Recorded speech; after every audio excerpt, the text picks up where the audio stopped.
Assalamualaikum, Sar. Waalaikumsalam, Kak. Sehat, Sar? Sehat, alhamdulillah. Alhamdulillah. Oke, ini kita malam-malam hari ini ya. Iya, Dialektika lagi. Spesifik di dialektika pendidikan ya. pendidikan. Secara tema umum besarnya tidak diajarkannya logika kepada anak-anak sejak dini. Ya. Oke. Sebenarnya mungkin saya mau coba masuk dulu ya ke definisinya ya. Yang kita maksud dengan logika ini sebenarnya apa? Sebenarnya logika ini itu lebih secara substansi ya. Terkait dengan rumus hukum sebab akibat. Jadi kenapa dan bagaimananya. Tetapi dia fokus di memang ilmu berpikirnya. Nah, kita melihat bahwa realitasnya sebenarnya dalam konteks pendidikan ya saat ini, anak-anak SD itu tidak benar-benar diberikan alat ini. Hukum-hukum kekeluaran berpikir tuh apa aja sih? Nah, nanti kita lihat ya realitasnya. Sebenarnya ini tuh pro kontranya gimana? Ya. Nah, mungkin kita masuk ke ada persoalan apa ya? Nah, mungkin kalau dari Aksara sendiri ya, dari realitas tidak diajarkannya logika kepada anak-anak sejak dini itu ada hal apa yang kamu temukan di sekitar kamu? Oke.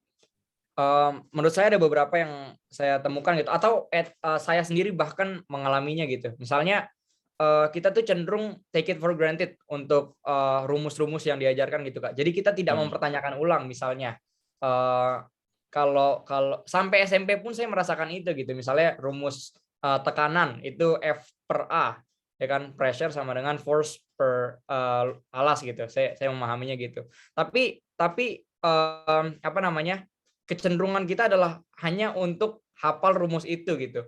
Karena kenapa? Kalau menurut saya apa namanya, yang kita butuhkan hanyalah hafalan untuk bisa memecahkan soal di ulangan nanti. Soal ini kan adalah requirement kita untuk lulus kan gitu, lulus sekolah. Jadi kalau menurut saya realitas yang pertama itu, atau konsep juga bisa, Kak. Kan tadi pertama rumus, atau kita juga tidak sering mempertanyakan ulang konsep itu. Cenderung nih kalau misalnya ada presentasi gitu yang seharusnya itu jadi ruang yang spesial untuk bisa mendalami konsep gitu, ya kan, mengkuliti konsep yang dibahas di presentasi tersebut. Tapi cenderung pertanyaan-pertanyaan itu yang apa namanya, kan biasanya presentasi habis itu diskusi diawali dengan pertanyaan-pertanyaan dari kelompok lain kan. Itu cenderung pertanyaan-pertanyaan itu berbentuk apa dan siapa. Nah, kalau kita berbicara logika kan seharusnya pertanyaan itu bentuknya kenapa dan bagaimana kan. Nah, itu pertanyaan pertama dari sisi penanyanya. Kedua dari sisi presenter ya, dari sisi pemateri gitu. Memang kecenderungannya adalah jawaban yang diberikan adalah sesuai apa yang ada di textbook, Kak. Bahkan bisa jadi kata per katanya precise gitu, nggak ada diubah sama sekali, nggak ada mengalami proses pemahaman di otak. Nah, itu yang menurut saya realitas yang bisa jadi soal sih. Terus juga ya fokus hafalan ya mungkin. Ya itu tadi udah mencakup sih fokus hafalan, karena itu tadi. Jadi kita requirement untuk lulus adalah bisa memecahkan soal-soal ujian. Nah, soal-soal ujian itu bisa kita jawab dengan tepat dan cepat gitu apabila kita hafal, entah itu konsep, entah itu teori, entah itu rumus gitu. Kita hafal. Itu kita Hafal bisa dengan lulus. cara latihan tadi itu ya. Iya, gitu sih, Kak. Oke, sebenarnya realitas yang kamu sampaikan ini ya dalam level SMA itu juga saya rasakan, Sar. Sebenarnya dalam konteks Level level SMA. kuliah ya. Oh, Level kuliah ini saya fakultas hukum ya. Itu juga saya merasakan bahwa ada semacam paradigma bahwa di masa selama S1 itu sebenarnya memang kita lebih banyak dijejali konsep oke. tanpa secara apa ya, secara dialektis, secara kritis berusaha untuk membongkar. Ini sebenarnya menurut saya itu paradigma. Jadi misalnya kayak soal-soal misalnya kayak terkait di apa namanya di ujian-ujian ya. Itu memang pertanyaannya adalah ya udah apa yang dimaksud ini oleh ahli ini. Nah gitu, itu pertanyaannya kayak gitu. Atau misalnya Dan pertanyaan-pertanyaan seperti itu hanya dengan kita hafal aja kita bisa mecahkan kan? Exactly. Itu sebenarnya yang akhirnya ngebuat, oh iya kayaknya orang-orang hukum itu ya akhirnya kayaknya hafalan ya. Secara real ujian-ujiannya itu kayak jawaban biologi. Saya ngerasa gitu. Beda halnya memang ada beberapa mata kuliah atau beberapa dosen yang dia ngasih case ya. Nah itu baru agak beda tuh. Tapi banyak banget justru yang kayak gitu realitasnya. Juga misalnya kita kayak disodori pengetahuan-pengetahuan terkait dengan di dalam pasal ini itu, atau misalnya berapa lama boleh penahanan. Nah, itu yang akhirnya memang lebih banyak di sisi itu. Ya. Misalnya kayak saya ada hukum acara apa, misalnya hukum acara pidana ya, itu soal-soalnya itu memang soal-soal seperti itu. Jadi emang ada realitas seperti itu ya, tapi saya nggak bener-bener tahu kenapa logika di balik lamanya segitu nggak perlu tanya. Ya udah. Udah itu adanya gitu. Iya, nah itu khas, justru Nah, itu justru khas banget ya hukum. Itu khas banget. Saya nggak ada gitunya. yeah. Nah, kalau misalnya kayak gitu ya, Sarah, kalau misalnya kamu lihat mungkin dari realitas sekolah ya, akhirnya kalau menurut kamu jadinya arah pendidikannya tuh kayak gimana, Sar, berarti kalau kayak gitu? Arah pendidikan gimana Kak? Maksudnya Kak? Jadi akhirnya tuh fokus dari fokus dari perjalanan kamu dari SD, SMP, SMA. Nah, itu akhirnya diarahkannya kemana tuh? Oh, mungkin saya jawabnya dari ini kayak implikasi-implikasi yang mungkin terjadi gitu ya. Kalau menurut saya ini sih Kak, lebih cenderung kita tuh lebih cenderung kita tidak melihat kepada apa substansi yang misalkan ini ya, apa namanya, ada orang ngomong. Kita cenderung nggak lihat ke substansi orang itu yang disampaikan orang itu apa, tapi kita lebih terfokus kepada siapa orang itu. Jadi itu mungkin ada istilahnya tersendiri dalam hukum ya. Jadi kita itu cenderung nerima aja gitu. Ya, cenderung nerima aja dan mungkin implikasi yang lebih besarnya adalah kita ini Kak nggak bisa memecahkan persoalan-persoalan yang kita tuh konsepnya nggak hafal gitu. Atau konsepnya nggak pernah kita baca atau kita nggak apa namanya pemikiran kita nggak bisa relate sama konsep apa yang udah kita dapetin gitu. Kalau ada tambahan dari saya, Sar, sebenarnya memang ketika kita itu tidak dibiasakan ya menggunakan atau tidak punya ilmu tentang berpikirnya, ini kita sebelum masuk mendalami terkait dengan materi apa yang kita dapetin, tapi kita nggak tahu nih kayak alatnya, ilmu berpikirnya, maka sebenarnya ini hampir sama kita nggak bisa mikir pada akhirnya. Jadi ketika ada data-data yang masuk itu kita nggak tahu cara mengolahnya, kita nggak tahu cara memfilternya, kita nggak tahu cara ngapusnya, kita nggak tahu ini data sampah atau data yang benar atau bermanfaat. Jadi kalau misalnya saya ngelihat sebenarnya seharusnya ketika kita ngomongin berpikir itu ada deskripsi, analisis, evaluasi, ada justifikasi dan lain sebagainya macam ya. Tetapi kalau misalnya di sebaliknya di shortcut gitu, deskripsinya ini oh ya udah maksudnya tuh ya udah nerima apa sih kata, misalnya kalau saya dalam konteks apa sih kata Hans Kelsen misalnya gitu, atau misalnya apa sih kata Jim Lee Ashidiki, tapi nggak ada proses bentar membongkar konteks.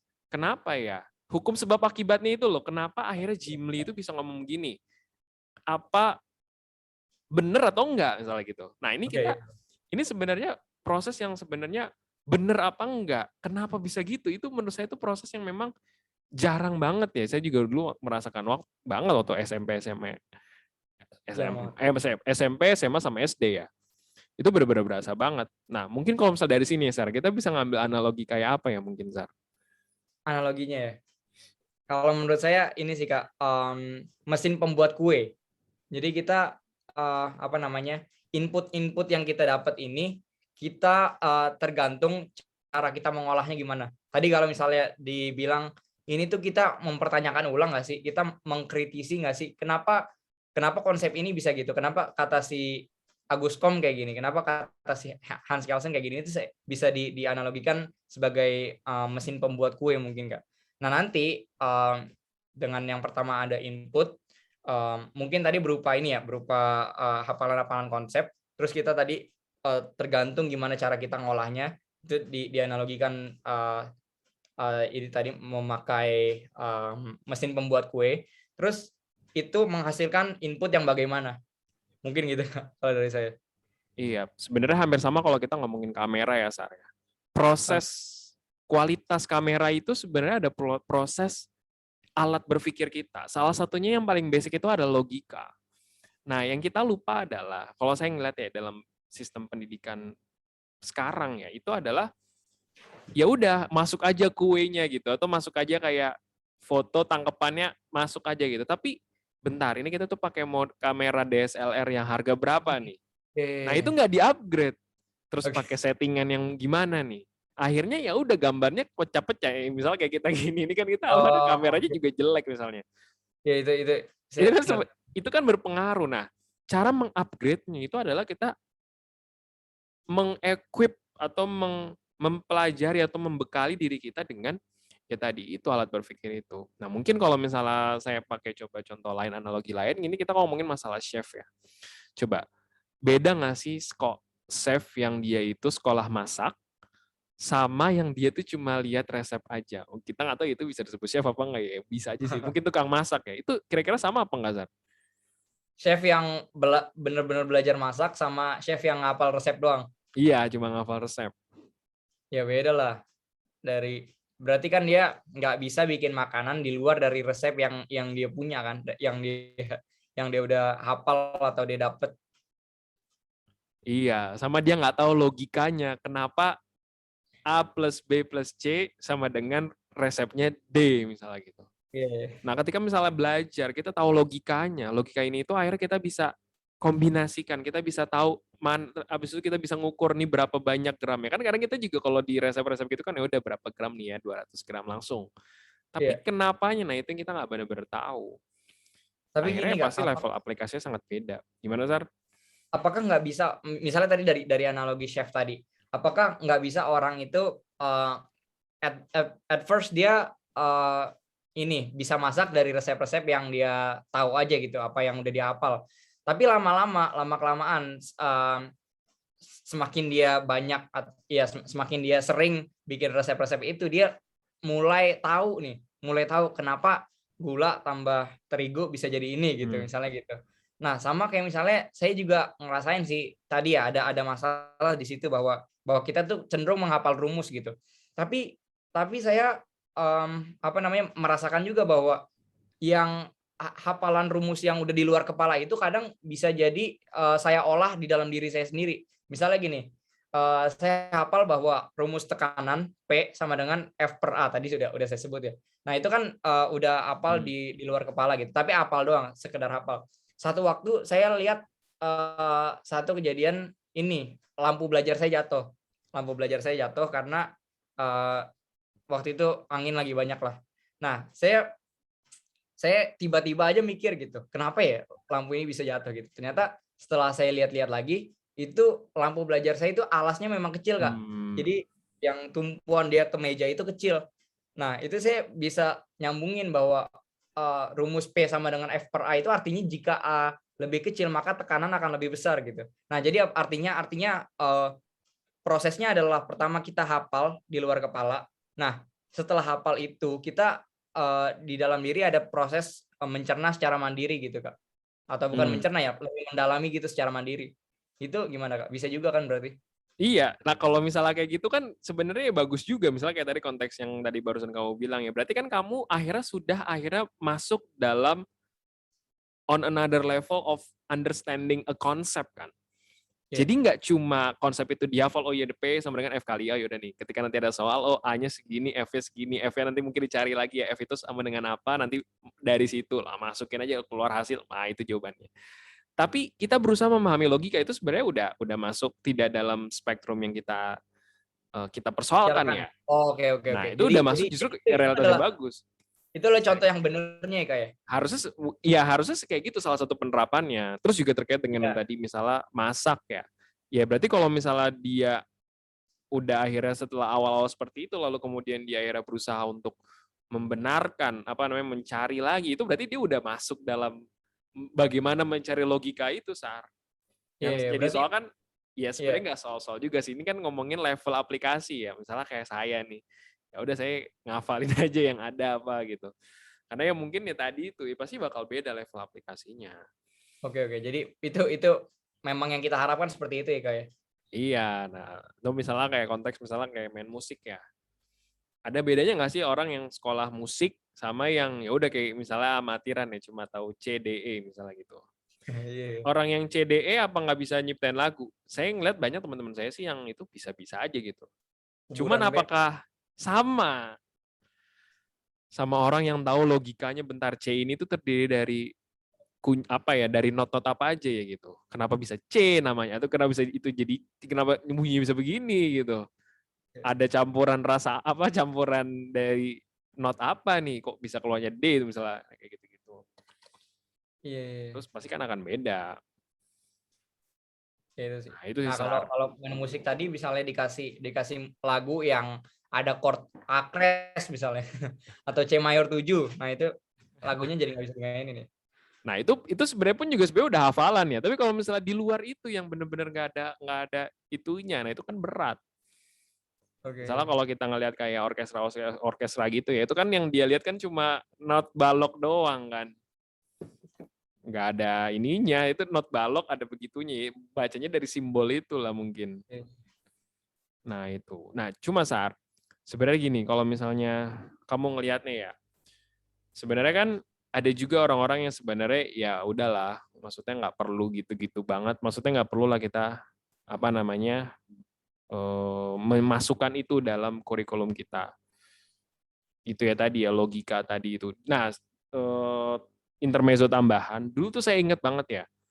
Waktu pas saya masih SD, waktu itu saya kelas 1 ya. Dulu kakak saya itu kelas 4 kelas 6 itu ada pelajaran logika. Dulu saya di SD swasta ya. Nah, itu saya nggak tahu gimana prosesnya, tapi akhirnya saya nggak ngerasain tuh saat dulu serius deh ada namanya buku logika waktu itu untuk anak SD. Dan sekarang tuh bener-bener kayak saya nggak bisa trace back lagi. Saya nggak pernah dapat materi yang namanya logika itu. Ya. Nah, ini kan tidak diadakan ya. Nah, menurut kamu kira-kira argumennya apa namanya? Kamu ngeliatnya mereka sudut pandangnya gimana ya?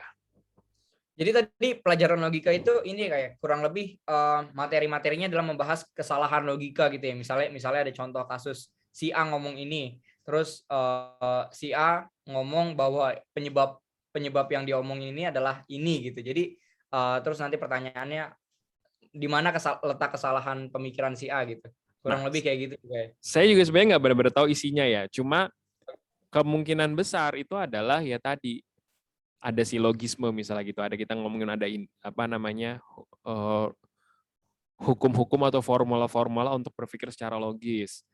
Mungkin di dalamnya ada kekurangan berpikir apa aja ya. Saya nggak tahu persis karena saya nggak pernah lihat itu kan dan saya nggak pernah ngerasain materinya susah. Oke, oke. Nah Ya, itu. jadi mungkin eh ini kayak apa namanya?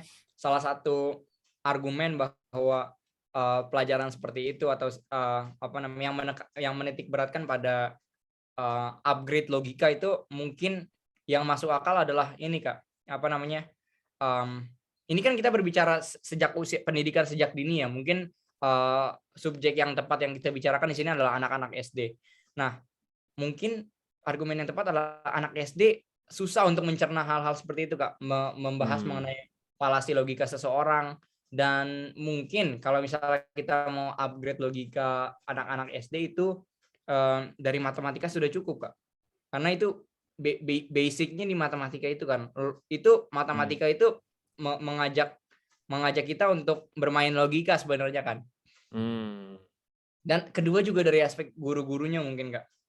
Itu kan, apa namanya, kalau misalnya matematika memang oh ya balik lagi guru-gurunya pertama hafal rumus, tapi mungkin matematika kan udah umum ya, Hmm. pelajaran umum mana-mana ada dan tutornya itu, mumpuni gitu.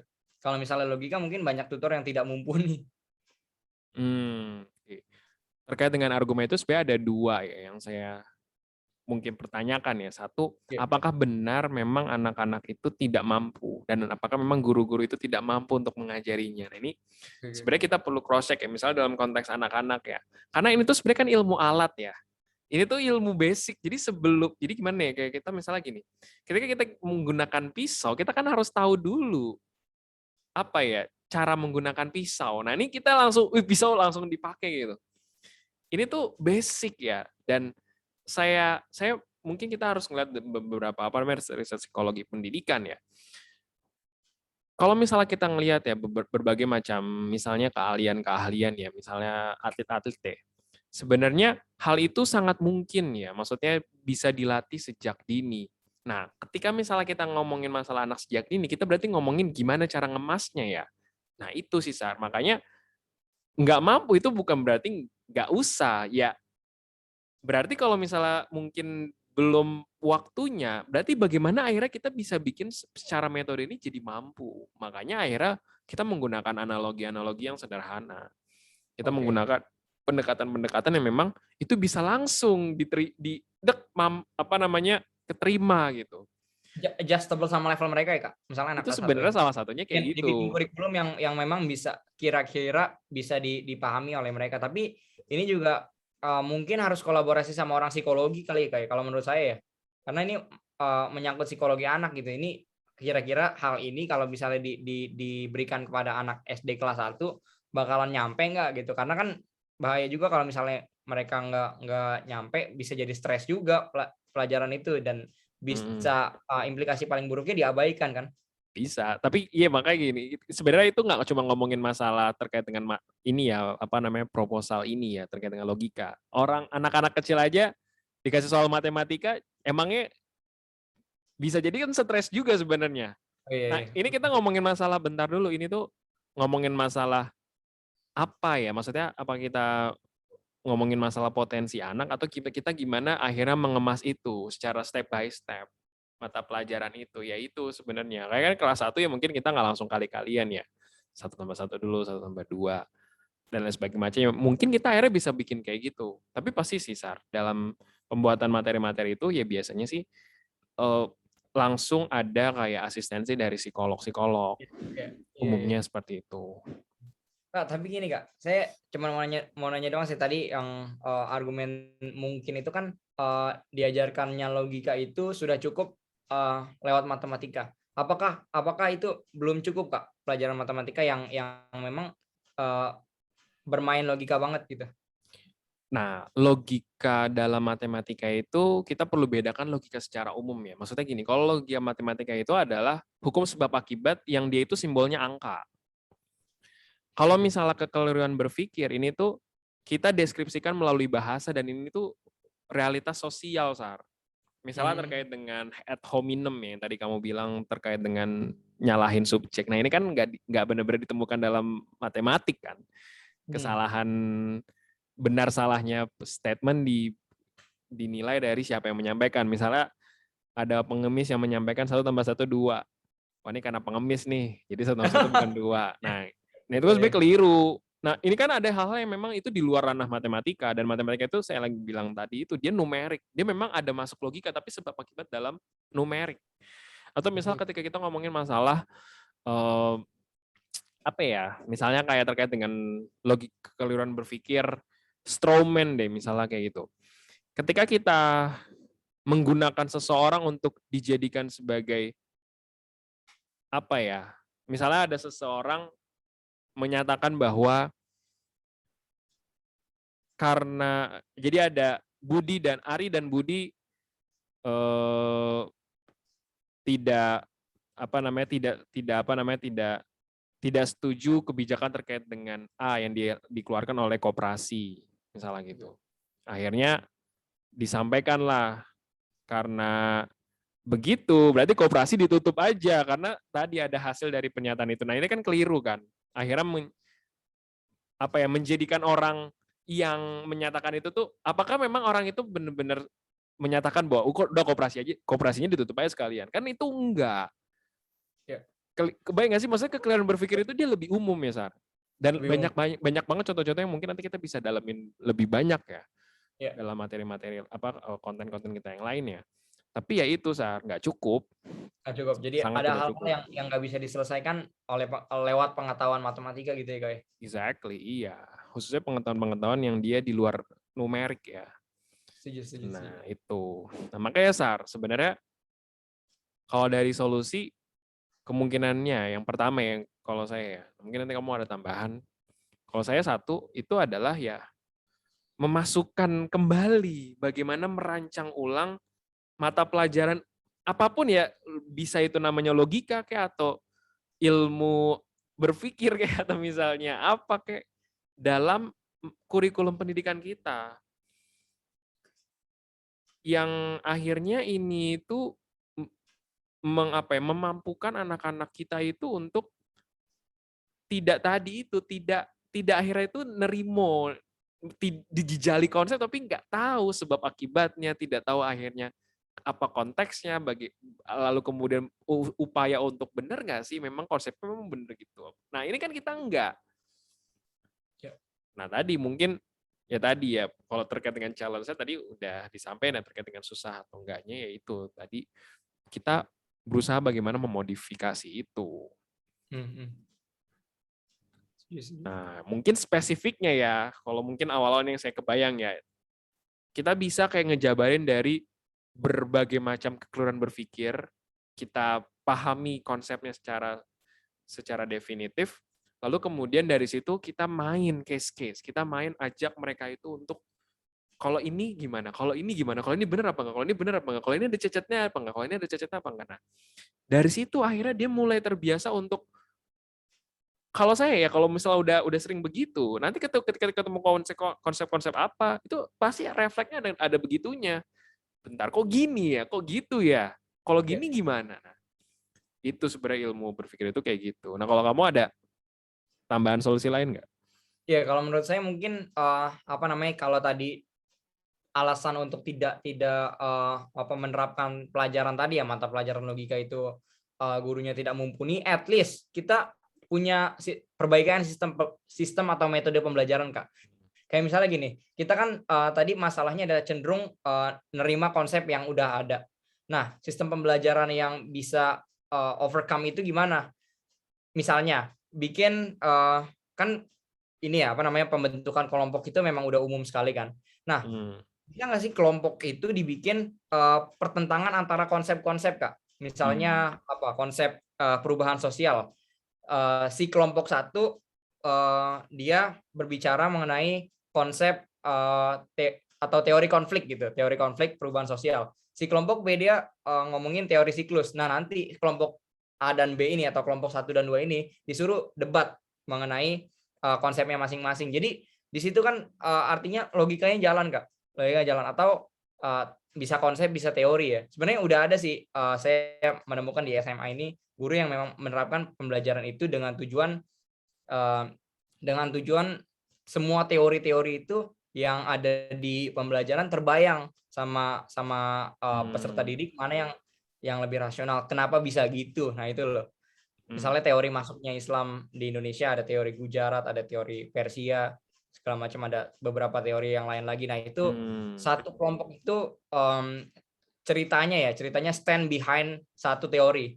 Misalnya kelompok A mendukung teori Gujarat, terus kelompok B mendukung teori Persia misalnya. Nanti kelompok A lawan kelompok B, siapa yang menang gitu, diadu. Nah, setidaknya pemahaman mengenai teori itu lebih mendalam lagi, Kak. Apa yang menguatkan teori itu, apa yang melemahkan teori itu, gitu kan. Jadi seenggaknya dari sistem pembelajarannya sih kalau menurut saya. Sepakat sih, Sar. Makanya mungkin kalau misalnya mau dispesifikin, misalnya kayak terkait dengan fisika ya, apapun rumusnya gitu ya, jangan langsung kalau rumus saya itu langsung, saya serius deh, saya itu ngalamin sendiri di SMA. Jangan langsung, oke nih, oh iya hukumnya, rumusnya begini, udah tuh kayak diingat gitu, tapi langsung kayak bentar deh, ada logika apa di balik simbol ini gitu. Kenapa saintis itu akhirnya oke, kalau misalnya nyari gaya besarannya pakai rumus ini. Nah, dan kita harus membiasakan itu gitu. Dan kalau malah memungkinkan bentar deh kalau misalnya gitu mungkin nggak sih pakai logika lain gitu. Mungkin nggak sih apa jangan-jangan teori ini salah. Nah, kebiasaan-kebiasaan itu yang menurut saya itu kayak kita itu kayak kalau menurut saya ya nerimo itu. Iya. Nah, Tapi itu menurut bisa. saya kalau ini ya, Kak, bisa nambahin satu lagi yang lebih gampang untuk diterapkan adalah ini, Kak.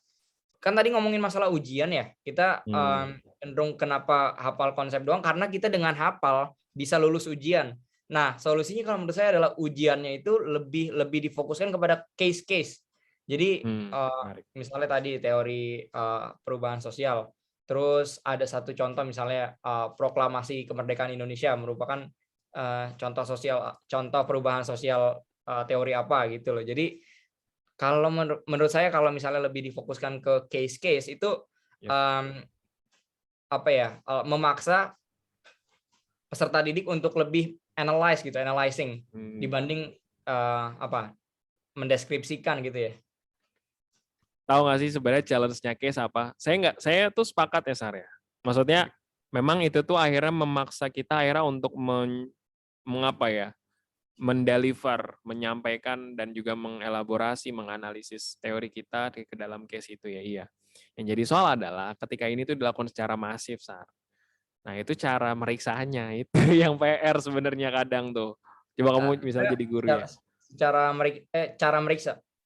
Iya, cara meriksa jawabannya. Kalau misalnya soalnya case-case uraian ya. Oh, iya.